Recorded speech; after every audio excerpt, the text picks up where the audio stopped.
Big plantation drive, Rohini sector 24। देश की धरती सोना उगले उगले हीरे आइए आइए आइए आइए, वेलकम वेलकम वेलकम। हमारे महारती सबसे पहले 3 बार गायत्री मंत्र का जाप करेंगे आप, फिर शंख बजेगा। हाँ, फिर शंकर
शांति पाठ होगा। शांतिरंतरिक्षं शांति पृथ्वी शांतिराप शांतिरोषधयः शांति वनस्पतयः शांतिर्विश्वे देवा शांति ब्रह्म शांति सर्वगुण शांति शांतिरेव शांति सामा शांतिरेधि। ओम शांति शांति शांति। कुछ क्षण शांत अपने पूर्वजों का ध्यान देंगे। आप अपने हाथों से वृक्षारोपण कर रहे हैं, अपने पूर्वजों का ध्यान देंगे।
भारत माता की जय, भारत माता की जय। एक पेड़ देश के नाम, एक पेड़ देश के नाम, एक पेड़ देश के नाम, भारत माता की जय। थोड़ा सा एक चीज का ध्यान रखेंगे, सिर्फ पेड़ लगाते समय कि पीपल के साथ पीपल न लगाएं। अगर एक पेड़ जन्मदिन है, आपको सबको सूचित करूं। बहुत सारे लोग मित्र नए हैं जो नांगलोई से भी शायद आए हुए हैं और हमारे मित्र दिख रहे हैं हमें, दूर दूर से आए हुए हैं। यहाँ पे इस क्षेत्र में राम मोहन जी प्रसिद्ध है बरगद बाबा के लिए, और नामांकन किया था हमारे शुक्ला जी ने। वो इसलिए है, इन्होंने इतने पेड़ लगा दिए, इतने पेड़ लगा दिए, और ये एग्जाम्पल आपके सामने है। तो एक बार इनके जन्मदिन की हम सब की तरफ से बहुत बहुत बधाई। और मैं मास्टर जी को बोलूँगा एक पेड़ बरगद का ही लगा के। हाँ, क्या बात है। बरगद बाबा की जय, बरगद बाबा की जय। देखिए, एक पीपल बाबा मिले थे मुझे, उन्होंने कहा था मैंने लाखों पीपल लगाए, तो हमने। आओ जी रामोहन जी, आओ भाई साहब, आओ सारे आओ, आओ नेगी जी। बरगद बाबा के नाम से भी नाम है। भारत माता की जय। बरगद का पेड़ राम मोहन जी के 63वें जन्मदिन को बधाई स्वरूप हम चाहते हैं जैसे जैसे पेड़ की हरियाली इन्होंने पैदा की है इधर रोनी क्षेत्र में, वैसे खूब भी स्वस्थ रहें, खूब खिलखिलाएं और उनका परिवार भी हरा भरा रहे। जय श्री पेड़ कौन लगाएगा? हम लगाएंगे, हम लगाएंगे। पर्यावरण संरक्षण कौन करेगा? हम करेंगे, हम करेंगे। भारत माता की जय। झारखंड, बंगाल, असम, मेघालय, त्रिपुरा, मिजोरम, बिहार, यूपी, उत्तराखंड, पंजाब, हरियाणा होते हुए दिल्ली, अब यहाँ से राजस्थान, गुजरात, महाराष्ट्र होते हुए भोपाल के मध्य प्रदेश में इस जनजागरण का विराम 2024 में होगा। मैं आप सबसे केवल एक ही आग्रह करना चाहता हूँ, अपने तीनों रत्नों को जो हमारे लिए बहुत आवश्यक है, ऑक्सीजन के बिना एक सेकंड भी जीने की कल्पना नहीं की जा सकती, पानी के बिना जीवन की कल्पना नहीं की जा सकती, और भोजन की तीसरा रत्न है, उसके बिना भी जीवन की कल्पना की ही नहीं जा सकती। इन तीनों को बचाने और समृद्ध करने को एक बार हम लोग प्रतिबद्ध हों, एक साथ आएँ और यह वैचारिक क्रांति लोगों तक पहुँचे। यह एक आइडियोलॉजिक रिवॉल्यूशन होना चाहिए। तमाम क्षेत्रों में रिवॉल्यूशन हुए हैं, इस पर्यावरण के क्षेत्र को अछूता क्यों छोड़ा जाए, इस पर हम सबको एक बार विचार करना चाहिए। जब भी कोई व्यक्ति जन्म लेता है तो सबसे पहले उसे ऑक्सीजन चाहिए होता है, फिर वो पानी लेता है, फिर वो भोजन शुरू करता है। इसी क्रम में जब वो अपनी अंतिम यात्रा कर रहा होता है तो उसे पहले भोजन छोड़ना पड़ता है, फिर पानी छूट जाता है, अंततोगत्वा उसकी सांस। तो अपने जीवन के इस क्रम को शुरू करते हुए और अंत तक ऑक्सीजन का क्या महत्व हमें समझने की बहुत आवश्यकता है। हम सबको मिलकर अपने ऑक्सीजन को, अपने पानी को, अपने शुद्ध भोजन को बचाने की आवश्यकता है। यही हम सबसे निवेदन है। भारत माता की जय। भारत माता की जय। धन्यवाद। भारतवर्ष में निरंतर पानी और ऑक्सीजन की कमी को हम सब देख रहे हैं, वन कम हो रहे हैं, तो इन सबको कैसे दोबारा रिचार्ज किया जाए, संवर्धित किया जाए, संरक्षित किया जाए, इसीलिए पूरे भारतवर्ष के अंदर हम जनजागरण कर रहे हैं साइकिल के द्वारा। तो हम सबको मिलकर के अपनी हरी भरी सोसाइटी जैसे काम कर रही है यहाँ, इस तरह अपने अपने क्षेत्र में काम करने की आवश्यकता है और इनसे हमें सबको सीखना चाहिए और हम सबको मिलकर के अपने इस पर्यावरण को हरा भरा बनाने का अपने स्तर से अधिक प्रयास करना चाहिए। यही हम सबसे निवेदन करेंगे। भाई साहब 50,000 किलोमीटर की यात्रा करके पूरे देश में घूम रहे हैं इस पर्यावरण को बचाने के लिए और जागरूकता बढ़ाने के लिए। हम सबको भी साथ लगना चाहिए और जितनी आहुति दे सकते हैं ज़रूर देनी चाहिए। धन्यवाद। एक पेड़ देश के नाम,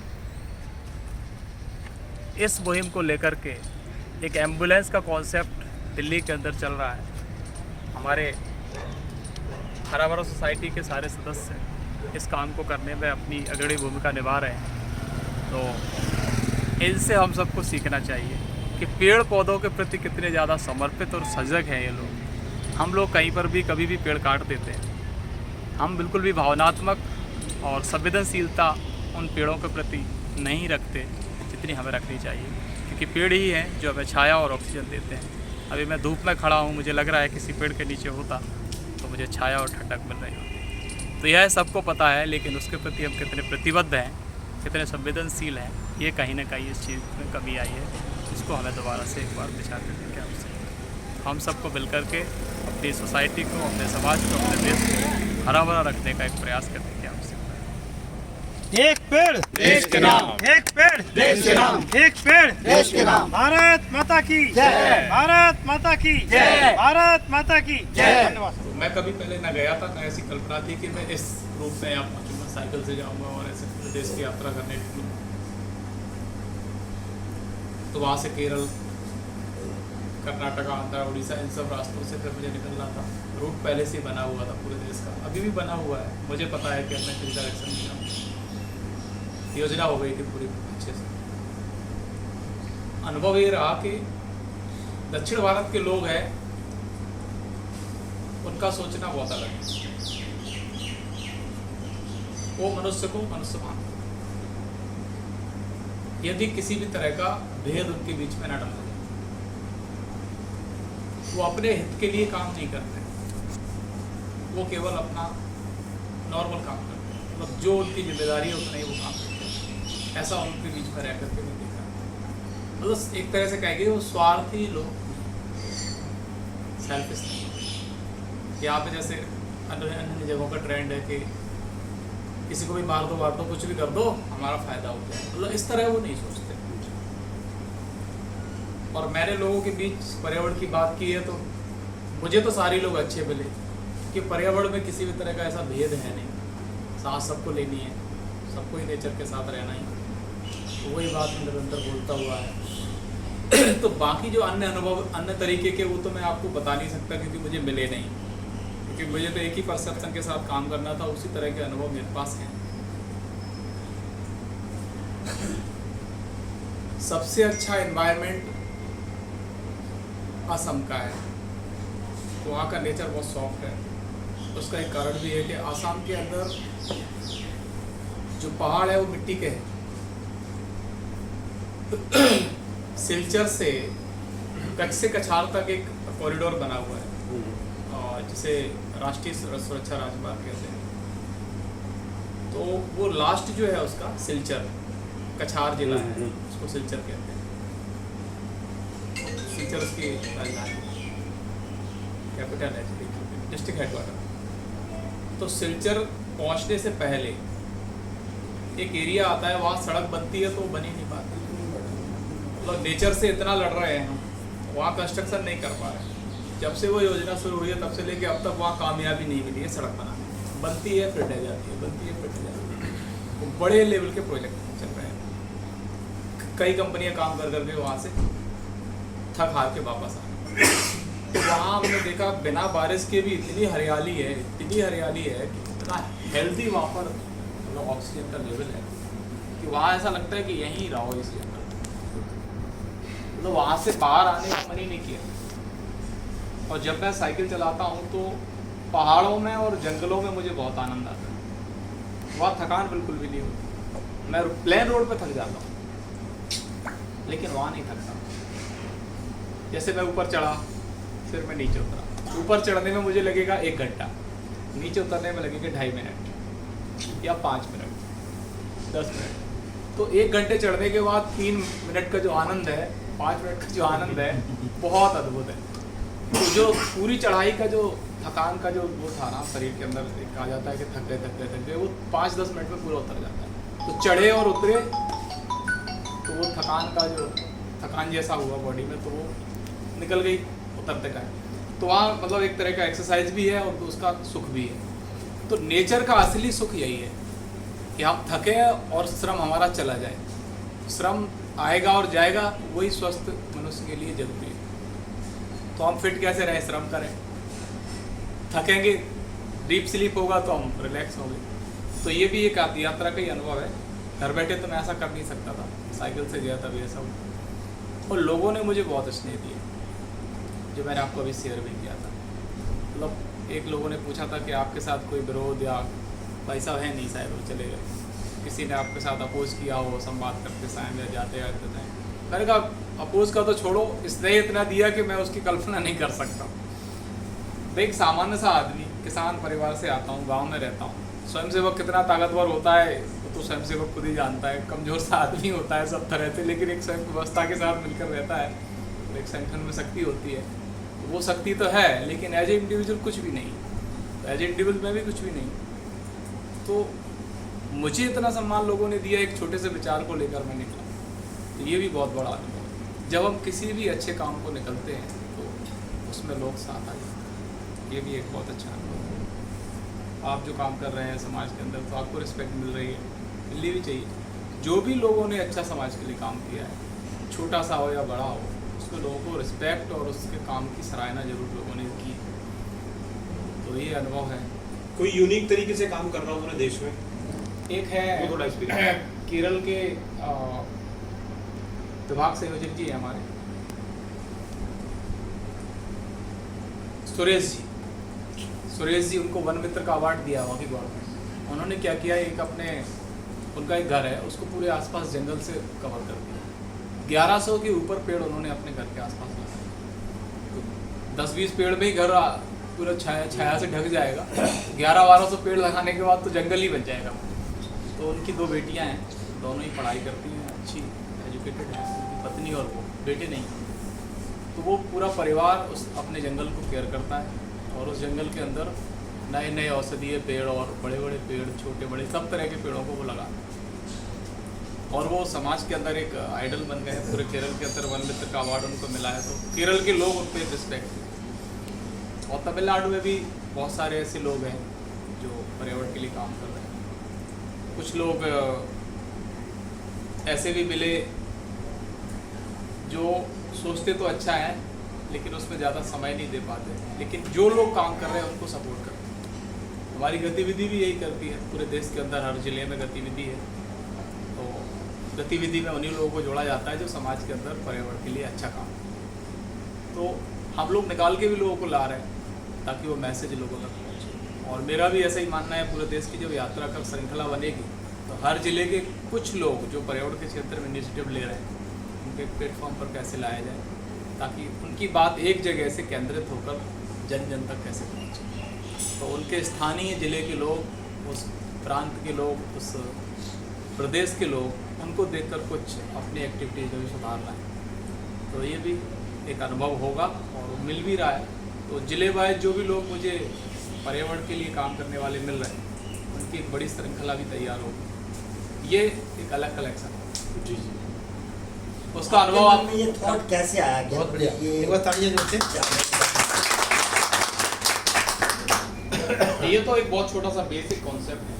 जैसे शिक्षा के क्षेत्र में क्रांति है, विज्ञान के क्षेत्र में क्रांति है। अब मैं बस पढ़े लिखे वाली बात जो लोग एजुकेटेड होंगे उसका महत्व समझेंगे।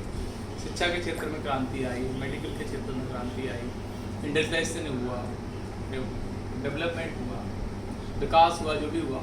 तो इन सब क्षेत्रों में जितना ज़्यादा काम हुआ उतना काम सामाजिक सुधारों की बात हो, तमाम कुरीतियों को ख़त्म किया हमारे समाज के लोग। तो इन सब को देखते हुए पर्यावरण के क्षेत्र में उतना काम नहीं, बल्कि उसको हमने बर्बाद ही किया। चाहे डिफॉरेस्टेशन किया हो, चाहे माइनिंग बहुत ज़्यादा की हो, या फिर पानी का बहुत ज़्यादा दोहन और शोषण किया हो, पानी को बहुत बुरी तरह से इस्तेमाल किया हो, बर्बाद किया हो, और पेड़ पौधों की कदर ना की हो। तो ये हम लोग किस लिए कर रहे हैं, मतलब ऐसा क्यों कर रहे हैं? जब हम शिक्षित होंगे, शिक्षित कब होंगे? जब हम अच्छे से रहेंगे। अच्छे से कैसे रहेंगे? जब हमारा एनवायरनमेंट अच्छा रहेगा। तो इस क्षेत्र में इतना ज़्यादा ध्यान दिया नहीं है, ऐसा मैंने समझा। अगर ऐसा दिया होता तो इतना डिफॉरेस्टेशन होता ही नहीं। उस नाते भी कुछ संस्थाएं इस पर काम कर रही हैं, कुछ व्यक्तिगत लोग काम कर रहे हैं, लेकिन जब तक जन जन इस पर काम नहीं करेगा तब तक ये होगा। ये भी इसका एक केस है।